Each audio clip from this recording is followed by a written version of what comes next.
responsibility we now have towards our one child at present, and I hope several more in the future. Great. Can I tell you that the Princess of Wales is expecting a baby? It's lovely. Good luck to her. Congratulations to her as well. What do you think she would have, a boy or a girl this time? I would have thought a girl this time. Lovely. Very good. Lovely. Good luck to her. I wish I was as young. And what do you think? Some reactions today to the news that the Princess of Wales is to have another baby. The months of speculation are over, and already the congratulations have flooded in from all over the world. Up to the very last engagement the Princess undertook, an attendance at a ballet performance in Oslo at the weekend, there was no hint of what was to come. The Princess looked relaxed and was obviously enjoying herself as she talked backstage to members of the company.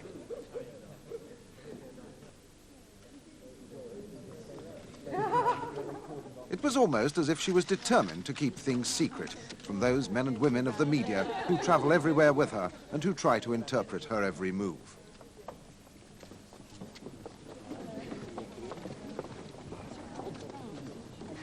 From the very beginning, as Lady Diana Spencer, a rather shy nursery school teacher from West London, the Princess has been the subject of constant media attention. Photographers and journalists have followed her everywhere. And as the weeks went by before she got the protection of the royal household, she just had to cope as best she could. Have you any comment to make about that?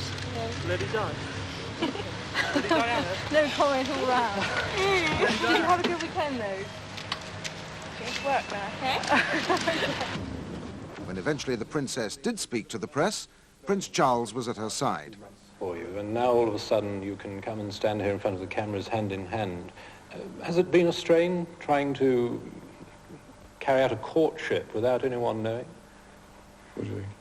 Yes, it has, but I think anyone in the position we've been in would feel pressure and everything. But it's been worthwhile, every bit of it. Because the Prince has been in this position all his life. It was something that was entirely new to you, of course.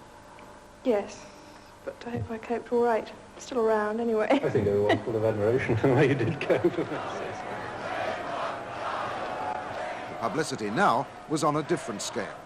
Mass adulation followed the wedding of a kind London seen only at the time of coronations and great victories. 500,000 people on the streets, hundreds of millions watching on television, were swept up in a great national celebration.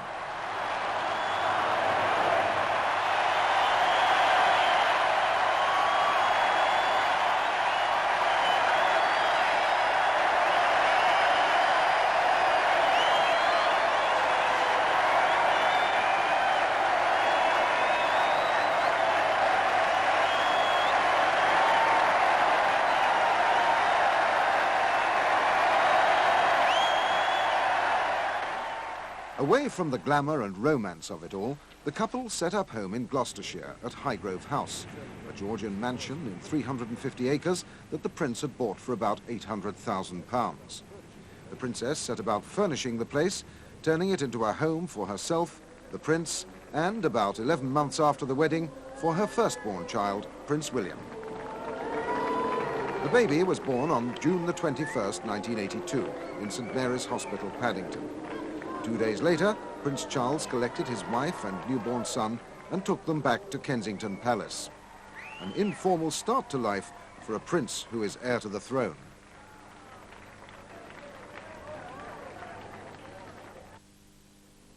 Just 3 months after Prince William's journey to Kensington Palace, he made his first photo call. The Princess was given all the time she needed to carry out her new role as a mother. And her insistence on spending as much time as she could with her new baby broke many royal precedents. With the arrival of her second baby, due in September, once again the Princess will be given plenty of opportunity afterwards to spend time with the child. Taking time. Yeah. What have you seen? Big boy.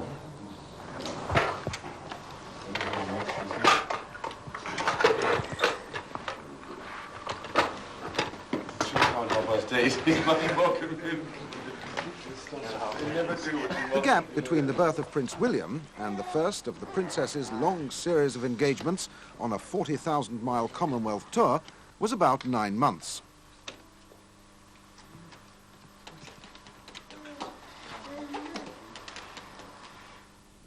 On all her tours, the accent of the visit is on youth. The effect can produce particular informality and charm.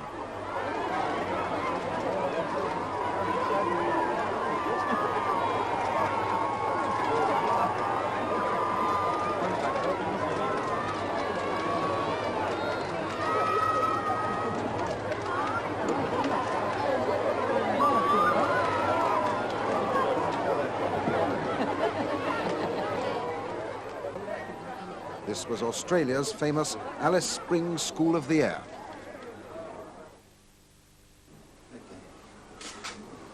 It's like mastermind. Sort of. I'm going to hit the accelerator pedal. What does that do? When we speak, I'll move the foot pedal, and so when I lift it up, we'll be listening in to people from outside the area. They won't. Have you spoken on radio before like this? I was terrified first time. I forgot to press the transmit switch and I was talking to myself all the time. Most upsetting. Really was. Now for all of our students on air today, good morning, girls and boys. Good morning. Good morning.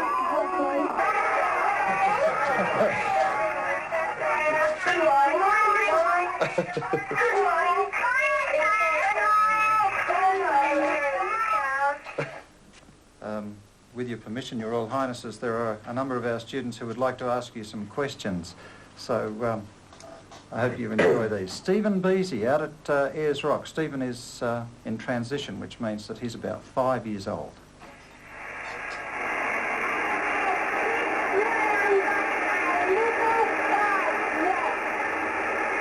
The question there was, has Prince William a little bike yet? Yes. Stephen, he hasn't got one yet. We think he's a bit small. But perhaps when he's your age and size, we might get him one. Thank you very much. Jamie Smith out at Ayers Rock, you have a question.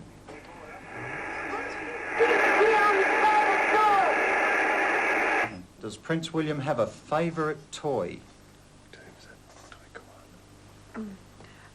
Jamie, he loves his koala bear he's got. But he hasn't got anything particular. He just likes something with a bit of noise. It's a plastic whale which throws things out the top. He got a plastic whale that throws things out the top, little balls. Thank you. Jamie, I hope that answers your question. Bridget Cunningham at Orange Creek Station. Good morning, Princess Diane, Prince Charles. When we have visitors, Daddy cooks a barbecue, does Prince Charles? We're very fond of barbecues, and certainly my father is an extremely good barbecue chef.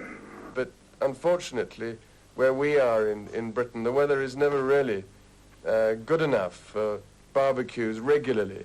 So when we have visitors, we tend to have them inside rather than outside. Thank you very much. Thanks, Matthew.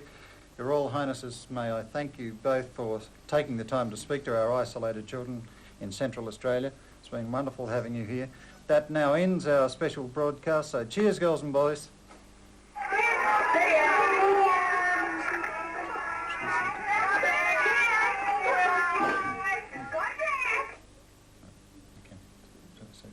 Bye, everybody. Bye-bye.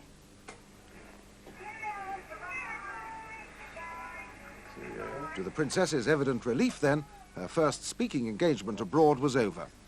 The next challenge was the sophistication of events in the big cities of the Commonwealth and the rapturous reception awaiting her and Prince Charles wherever they went. This was the arrival for a charity ball in Sydney, New South Wales.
the New Zealand leg of the tour, the Prince and Princess brought out Prince William for another photo call.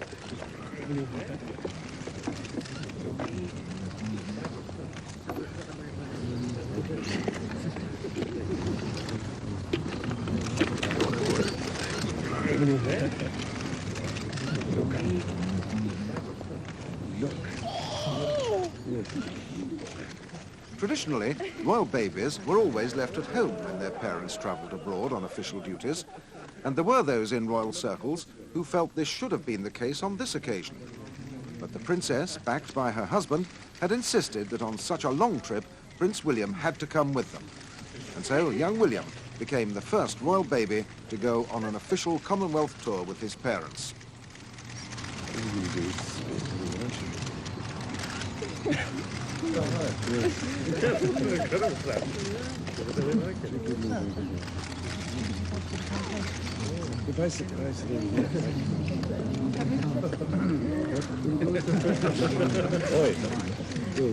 Wills.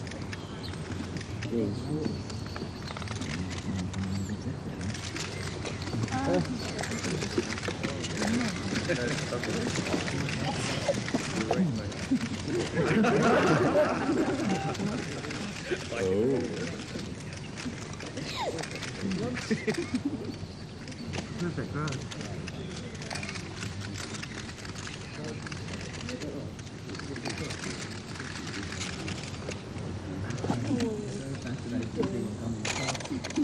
You won't actually go off the carpet. That'll be fine, that'll be fine. That's good. Could you just sit next to...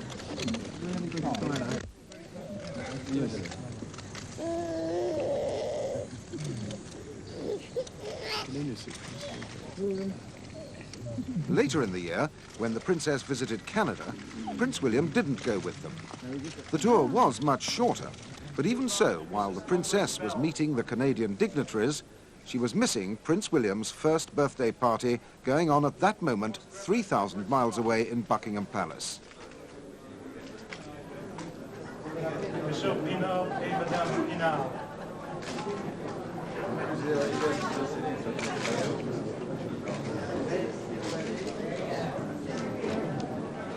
Mr. and Mrs. Stuart Hodgson. Separation from her children is one of the demands of the job that she's learning to cope with as the years go by.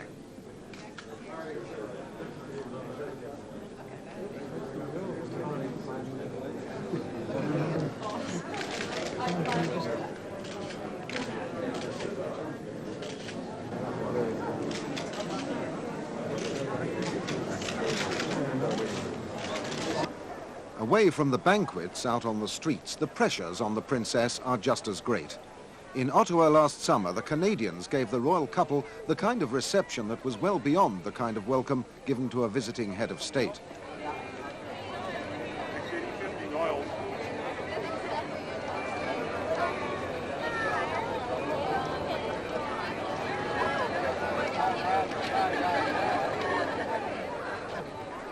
The visit was a reminder of the role the Prince and Princess of Wales will play one day when they take their places as King and Queen and at the head of the Commonwealth.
Towards the end of last year, back home in Britain, the Princess took on a much smaller engagement, but one she carried out with particular and obvious pleasure. She was in Brixton, South London, to open a West Indian family centre. Perhaps because it was something close to her own heart, there was an ease and familiarity about the visit that is rare in people called on to perform public duties. It's this, above all, that seems to be one of the Princess's special qualities, the ability to get through to people instantly. It may only be a few seconds, a minute or two at most, but in that time she manages to leave behind an unforgettable impression.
Who's that supposed to be? And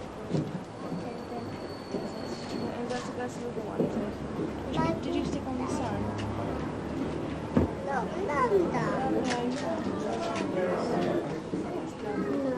It's Aya.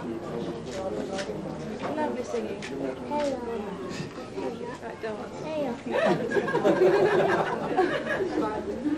We find it very